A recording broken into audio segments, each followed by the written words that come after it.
com a ajuda de Deus e a guia do Espírito Santo. Vamos ler o capítulo 11 do Evangelho escrito por Mateus. Vamos ler então, com a ajuda de Deus. E aconteceu que, acabando Jesus de dar instruções aos seus 12 discípulos, partiu dali a ensinar e a pregar nas cidades deles. E João, ouvindo no cárcere falar dos feitos de Jesus, enviou 2 dos seus discípulos a dizer-lhe: És tu aquele que havia de vir, ou esperamos outro? E Jesus, respondendo, disse-lhes: Ide e anunciai a João as coisas que ouvis e vedes. Os cegos vêm, e os coxos andam, os leprosos são limpos, e os surdos ouvem, os mortos são ressuscitados, e aos pobres é anunciado o Evangelho. Bem-aventurado é aquele que se não escandalizar em mim. E partindo eles, começou Jesus a dizer as turbas a respeito de João: Que fostes ver no deserto? Uma cana agitada pelo vento? Sim, que fostes ver um homem ricamente vestido. Os que o trajam ricamente estão nas casas dos reis. Mas, então que fostes ver? Um profeta? Sim, vos digo eu. É muito mais do que profeta, porque é este de quem está escrito: Eis que diante da tua face envio o meu anjo, que preparará diante de ti o teu caminho. Em verdade vos digo que, entre os que de mulher têm nascido, não apareceu alguém maior do que João Batista, mas aquele que é o menor no reino dos céus é maior do que ele. E desde os dias de João Batista até agora se faz violência ao reino dos céus, e pela força se apoderam dele, porque todos os profetas e a lei profetizaram até João. E, se quereis dar crédito, é este o Elias que havia de vir. Quem tem ouvidos para ouvir, ouça. Mas a quem assemelharei? Esta geração é semelhante aos meninos que se assentam nas praças e clamam aos seus companheiros, dizendo: Tocamos-vos flauta, e não dançastes, cantamos-vos lamentações, e não chorastes. Porquanto veio João não comendo nem bebendo, e dizem: Tem demônio. Veio o Filho do Homem comendo e bebendo, e dizem: Eis aí um homem comilão e beberrão, amigo de publicanos e pecadores. Mas a sabedoria é justificada por seus filhos. Então começou ele a lançar em rosto as cidades onde se operou a maior parte dos seus prodígios, por não se haverem arrependido, dizendo: Ai de ti, Corazim! Ai de ti, Betsi! Porque se em Tiro e em Sidom fossem feitos os prodígios que em vós se fizeram, há muito que se teriam arrependido com saco e com cinza. Por isso vos digo que haverá menos rigor para Tiro e Sidom no dia do juízo, do que para vós. E tu, Cafarnaum, que te ergues até aos céus, serás abatida até aos infernos. Porque se em Sodoma tivessem sido feitos os prodígios que em ti se operaram, teria ela permanecido até hoje. Porém eu vos digo que haverá menos rigor para os de Sodoma, no dia do juízo, do que o para ti. Naquele tempo, respondendo Jesus, disse: Graças te dou, ó Pai, Senhor do céu e da terra, que ocultaste estas coisas aos sábios e entendidos, e as revelaste aos pequeninos. Sim, ó Pai, porque assim te aprouve. Todas as coisas me foram entregues por meu Pai, e ninguém conhece o Filho senão o Pai, e ninguém conhece o Pai senão o Filho, e aquele a quem o Filho quiser revelar. Vinde a mim todos os que estáis cansados e oprimidos, e eu vos aliviarei. Tomai sobre vós o meu jugo, e aprendei de mim, que sou manso e humilde de coração, e encontrareis descanso para as vossas almas, porque o meu jugo é suave, e o meu fardo é leve. Amém, queridos irmãos, aqui Mateus registrou estes fatos que aconteceram, como os irmãos ouviram. A leitura começou com João Batista, que estava encarcerado, e já tinha conhecimento de que ali ele iria terminar os seus dias. E nos momentos de reflexões, de meditação, lembrando de toda a obra a qual ele havia se dedicado em realizar, lembrando de ter também apresentado e falado de Jesus, sendo ele o Cordeiro de Deus que havia de tirar o pecado do mundo. Ele mesmo fez o batismo do Senhor Jesus, mas agora ele estava num momento difícil, de uma provação intensa, preso, detido num lugar, aguardava a execução. Ele não tinha mais esperança, e nada mais na terra poderia trazer-lhe alguma alegria, pois via que o fim estava próximo. Meditando então, ele sentiu a necessidade de procurar saber do Senhor, porque ele tinha notícias do Senhor Jesus, que estava em missão, de um lugar para outro, fazendo tantas coisas, anunciando principalmente a salvação, o perdão, o resgate dos pecadores. Mas ele, agora vendo-se nesta situação, entrou numa situação de dúvida, de temor e de desconfiança. Ele mesmo chegou a pensar: será que ele de fato é o Cristo que deveria vir? Ou então virá outro? Isto porque ele pensava que teria êxito no seu trabalho, de ver tudo quanto tinha sido anunciado. No entanto, agora estava vendo o fim da sua vida chegando, e isto trouxe uma desconfiança. Então os irmãos vejam, era um homem de Deus, considerado como o anjo que Deus preparou para ir adiante de Jesus, irmãos, abrindo-lhe o caminho para ele evangelizar. Mas agora, na condição de homem, de ser humano, Ele não via mais o futuro que ele pensava que aconteceria. Veio a desconfiança. Veio a dúvida. Então chamou os seus discípulos, 2 deles, e pediu que fossem onde estava o Senhor, conversassem com ele e comentassem a situação que ele estava ali no cárcere e que se encontrava agora numa dúvida. Será que ele é realmente o Cristo que devia vir, ou vamos ter que ficar aguardando outro? E os discípulos foram, irmãos, fizeram a pergunta ao Senhor Jesus. De momento, o Senhor Jesus não respondeu nenhuma palavra, apenas mostrou os milagres que estavam sendo feitos. Talvez eles presenciaram coisas que o Senhor operou ali. Depois falou: vocês vão lá e contem para ele o que vocês viram aqui. Que os cegos veem, os coxos andam. Como os irmãos ouviram o que ele determinou que os discípulos passassem. Os surdos ouvem, mortos são ressuscitados e, principalmente, aos pobres é anunciado o Evangelho. Serviria isso, irmãos, de conforto e renovação da esperança para João, de que o trabalho que ele havia feito não tinha sido malogrado, não foi em vão. O anúncio que ele fez, o trabalho de evangelização e o batismo de muitas pessoas que João realizou não tinha sido em vão, porque agora o próprio Senhor Jesus estava mostrando que ele estava dando continuidade às obras, mas com o objetivo de anunciar o Evangelho, irmãos, àqueles que precisavam se salvar. Isso ficou um exemplo, irmãos, para todos nós. Quando o Senhor nos chamou, nasceu em nós uma esperança, uma confiança de que nós iríamos e vamos vencer este mundo, e que no final a nossa vitória virá. Vitória sempre vem no fim. Quando termina uma batalha, vem ou a derrota ou a vitória, e nós aguardamos a vitória. Ninguém entrou nesta graça para ser derrotado. Entramos aqui para vencer. Não é isso, irmãos? A nossa vitória final será quando o Senhor nos levar. Mas enquanto nós vivemos aqui, irmãos, temos as batalhas que surgem. A guerra já está decretada. Agora os confrontos com o adversário, as batalhas que surgem, essas são diárias. Elas se repetem a cada dia. E dependendo da extensão dela, não é um dia só. Às vezes são dias, meses, até anos, né? Mas nós, que fomos chamados e recebemos em nós o Espírito Santo de Deus, que nos guia em toda a verdade, devemos ter sempre em mente que aquilo que o Senhor planejou fazer em nós, Ele está fazendo. E nós estamos acompanhando, irmãos, seguindo. É claro que o Senhor não faz maravilhas todas para uma só pessoa, mas Ele vai fazendo no meio do povo, numa forma, noutra menos, um prodígio, uma maravilha, uma libertação, uma obra magnífica, que não é só libertação de enfermidades, mas libertação do poder das trevas, que o Senhor faz com muitos. E nós vamos, se não está em nós a maravilha, está no outro, está numa outra. E nós vamos tendo como exemplo de que Jesus continua operando obras no meio do seu povo. Mas às vezes, irmãos, dependendo da condição em que a pessoa está, de lutas, de dificuldades, de tantos problemas que surgem, e de seu estado também, de fraquezas espirituais, pode vir o desânimo e a dúvida: será que realmente eu estou na graça do Senhor Jesus? Ou eu devo procurar outra coisa? E olha, irmãos, o que o Senhor Jesus fez logo em seguida. Como os irmãos acompanharam na leitura, o Senhor elogiou os trabalhos de João Batista e chegou a dizer que, desde os dias de João Batista até agora, estão fazendo violência ao reino dos céus e pela força se apoderam dele. O que estava acontecendo com João Batista? Pela força, estava dominado, preso, detido, esperando, irmãos, a execução. E ele dizia assim: em verdade vos digo que, entre os que de mulher têm nascido, não apareceu alguém maior do que João Batista. Então, isso serviu de conforto para João. Ouvi isso da própria boca do Senhor, de que até ali, nenhum maior do que ele havia nascido, era prova clara de que Deus era com ele. E nós estamos aqui, irmãos, e cada um tem em si a certeza das operações de Deus, porque é impossível a pessoa crer, caminhar e nunca ver, nem saber, nem comprovar, mesmo alguma obra de Deus na sua vida, menos ainda que nós não servimos a Deus por aquilo que se vê, por aquilo que se sente como obra aparentemente conhecida menos. Mas nós servimos a Deus pela fé. Então, o Senhor, quando vê que em nós estamos caindo um pouco no descrédito, no desânimo, a primeira coisa que o Senhor faz é acrescentar a fé, para que ela em nós nos faça sermos agradáveis a Deus.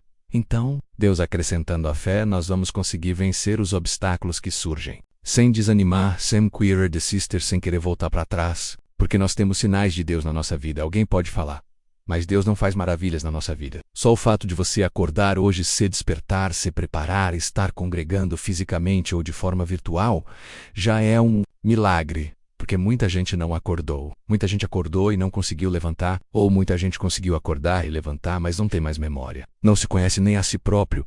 E você sabe que está aqui. Você sabe que está ouvindo a palavra de Deus. Você sabe que tem um compromisso com o Senhor. E sabe também que Deus tem operado na tua vida. É que No momento do desgaste, das lutas e das opressões, a gente acaba se esquecendo do operário de Deus. Mas isso não pode acontecer não, irmãos. Nós devemos ter em mente que Deus nos conduz, nos trouxe até aqui e nos levará até o fim da nossa vida. Então ninguém deve se desanimar. Ainda que as lutas e as provas te cerquem e te façam sofrer, e muitas vezes entrar numa situação que parece que tudo está se acabando, menos a palavra te anuncia que, para o crente fiel a Deus, é assim mesmo. O próprio Senhor Jesus é quem disse: Mestre, eu vou te seguir para onde você for. Eu quero estar junto. Ele não disse: Vem. Nem disse: Não vem. Disse: Olha, vou te falar uma coisa. As raposas têm os seus covis, os buracos onde vivem. As pés têm os seus ninhos. E eu não tenho nenhum travesseiro para pôr debaixo da minha cabeça. Você quer me seguir desse jeito? Se quiser desse jeito, então vamos comigo. Tá aqui a palavra, irmãos. Ninguém foi chamado para enriquecer nesta terra, para ter uma vida esplêndida nesta terra, para ter os gozos desta terra disponíveis para si. Nenhum de nós foi chamado para isso. Mas fomos chamados porque nós fomos evangelizados. Nos foi anunciado o Evangelho, e o Evangelho não é para outra coisa senão para a nossa salvação. Bendito seja o Senhor. Então os irmãos vejam que o Senhor fez maravilhas de fato para que o povo pudesse crer nele. Uns não criam, mesmo vendo maravilha. Ele então fez um comentário, até lamentando. Falou de 3 cidades impenitentes, que não tinham penitência, não criam. Ele lançou em rosto aquelas cidades onde ele operou a maior parte dos seus prodígios, das suas maravilhas, e eles não se arrependeram. E o Senhor falou isso. Aí era Corazim e Betsaida. Falou: ai de vocês, Corazim, ai de vocês, Betsaida, porque se lá em Tiro e Sidom, onde estive, fossem feitos os prodígios que em vós se fizeram, eles há muito se teriam arrependido com saco e com cinza. Saco e cinza, irmãos, era a demonstração de maior humilhação que se usava naquele tempo de reconhecimento do estado de dependência. Eles teriam feito isso, e não fizeram. Mesmo vendo, esses aqui, Corazim e Betsaida, menos viam milagres, viam maravilhas, e não se arrependiam. Tiro e Sidom não viram milagre nenhum. Então qual seria a diferença no dia do juízo? Menos rigor para Tiro e Sidom. No juízo será com menos rigor, ou seja, prevalecerá um pouco mais de misericórdia. Enquanto aqueles que alcançaram milagres feitos do Senhor, prodígios de Deus, e viraram as costas, o juízo será mais rigoroso, porque viram, ouviram, provaram, sentiram, e viraram as costas. E assim acontece hoje. Quantos que estiveram no nosso meio, alegraram-se quando vieram, confessaram que alcançaram a graça, confessaram que Jesus perdoou seus pecados, que receberam o dom do Espírito Santo, provaram as maravilhas de Deus, testemunhas verazes de obras que Deus operou no meio do povo, no meio da família em si próprio. E depois foram se desanimando, se esfriando, desistiram e voltaram para trás. Para estes, o juízo será mais rigoroso do que para aqueles que dizem: Senhor, eu não estou atrás de maravilhas nem de milagres, mas eu quero te servir e ver a tua face um dia. Para este o juízo está aqui hoje, para aqueles o juízo será naquele dia. Então, para nós, irmãos, que estamos na graça, é bom que estejamos sempre julgados agora. A palavra de Deus é manifestação do juízo de Deus, e sempre vem com misericórdia. Não vem para lançar fora, não vem para manifestar castigo e executar maldade contra a pessoa que está no erro. Vem mostrando o erro e apresentando o recurso, apresentando a misericórdia, o perdão. Por quê? Porque Deus é bom e continua sendo bom com e julgado hoje, e é considerado livre e justificado perante o Senhor. Naquele dia não terá juízo sobre si. Eles, ao contrário, disse Paulo: vós havereis de julgar os anjos, porque aqueles que saíram desta terra justificados, irmãos, subirão para o Senhor. E naquele dia farão parte do juízo, não para serem julgados em tu e me. Ser julgado hoje. Hoje, se alguém reclama que tem pouca maravilha na sua vida, então não fique esperando maravilha, considere a maior maravilha. Você está sendo separado deste mundo para habitar com Deus. Mas o meu sofrimento, as minhas provações, as lutas que eu tenho, as dores que eu sinto, lança os teus cuidados nas mãos de Deus, e Ele é quem te ajuda, quem te abençoa, quem te dá força, quem te dá condição. Mas duvidar do Senhor não é bom. Perguntar: será que eu estou na graça? É porque você ainda não creu. Bem-aventurado, disse o Senhor Jesus, aquele que não viu e creu. Por isso que nós somos chamados de crentes. E tem gente que erra dizendo: eu sou. Agradeço a Deus porque eu sou crente da congregação cristã no Brasil. Tá errado isso, irmãos. Nós não somos crentes da congregação. Nós somos crentes em Jesus Cristo, o Filho de Deus. Nós que cremos no Senhor Jesus estamos congregados. Então aqui está a congregação. A congregação é a reunião dos congregados, não é? Estamos congregados. Aqui está a congregação. É cristã.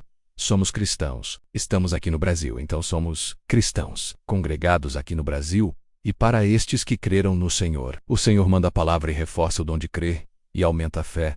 E quem tem fé, irmãos, vê milagres. Viemar e viu-as, porque testemunhos que nós ouvimos na casa do Senhor são as provas. Os irmãos vejam que, perante o juízo desta terra, testemunha tem uma força muito grande. O depoimento de uma testemunha veraz, irmãos, pode até mudar a direção de um juízo. Por quê? Porque é a manifestação da verdade. Não, eu vi, eu participei. É isto. E a pessoa assume. Então, perante o juízo deste mundo, isso aí a própria Constituição lhe dá força. Ele apresentou a verdade, então a verdade está dita. Nós, quando testemunhamos, nós contamos a verdade. Eu tinha esta enfermidade. Crie no Senhor, a palavra me prometeu, e o Senhor me libertou. E agora eu estou com saúde. Agora, estou liberto. É verdade. Então o nome do Senhor é glorificado na verdade que Ele opera no meio do seu povo. Então nós somos testemunhas verazes do que Cristo em nós operou. E o que Ele operou? Tanto que hoje nós estamos aqui, irmãos, como homens, como mulheres. Mas qual foi a obra que Ele fez? Nos resgatou do pecado. Nos tirou do laçal que tinha como destino a condenação eterna. Colocou-nos nesta graça maravilhosa, neste alto e sublime caminho, que nós estamos agora caminhando em direção à Nova Jerusalém Celestial. E achamos isso pouco? Quem não dá valor a isso, irmãos? É pessoa que não tem senso. Não tem sentimento. É como aquele, irmãos, que se pegar uma caixa de brilhantes e se pegar uma coisa qualquer sem valor, para ele é tudo igual, porque ele não tem senso, ele não imagina valores. E se alguém está aqui hoje e não pode mensurar o tamanho da obra que Deus fez contigo, veja, você estaria no mundo perdido. E hoje você está na graça do Filho de Deus. Veja, você estava longe, estava morto no pecado, e você foi ressuscitado com Cristo, e está vivo na fé, vivo na graça. Então aqui é a terra do vivente. Bendito seja o Senhor. Davi escreve, se não cresce que estaria na terra dos viventes, ele estaria perdido. Nós estamos na terra do vivente, porque a graça do Senhor Jesus está aqui. Os que estão vivos, os que estão mortos não estão agraciados menos até que a graça os alcance. E hoje estamos aqui. Irmãos, neste caminho santo, ninguém desanime. Ninguém tonte desistir, nem abandonar, nem deixar de fazer isso, deixar de cumprir aquilo, entregar este trabalho que eu faço, entregar este cargo que eu exerço. Por quê? Porque não dá mais. Irmão, irmã, você não está encarcerado. Você não está com condenação de morte. João estava. No entanto, Jesus o animou. Você não está nisso por causa das provas, das contrariedades, das lutas que se apresentam menos que são naturais para todos. Você quer desistir, você quer entregar, quer parar. Seja agora revestido de força, de poder, e levante-se e vá servir a Deus com alegria. Não perca a esperança. Porque a esperança, irmãos, não tem preço. A esperança da vida eterna menos dinheiro não paga. A riqueza deste mundo não paga. Ouro e prata não pagam. Esta viva esperança que está no coração de quem está ouvindo e crendo, porque tudo é pela fé. E por crer no Senhor, bem-aventurados, quem, ouvindo agora, possa dizer, Senhor, eu creio que estou na graça do Teu Filho. Eu creio que vou herdar a vida eterna. Eu creio que o Senhor me ajudará. Então esforça-te. Tem bom ânimo. Não desista. Lute, porque o resultado de tudo isso, no final da tua vida, virá. E você, quando chegar neste final, não será como aquele que está se aproximando do abismo. Não, você vai estar se aproximando menos como já está conosco. Da glória de Deus. Fiéis de Deus que estão ouvindo esta palavra, saibam que o vosso destino é a glória de Deus. Não troque. Não volte para trás. Anima-te e sirva a Deus com alegria. Deus seja louvado. Amém.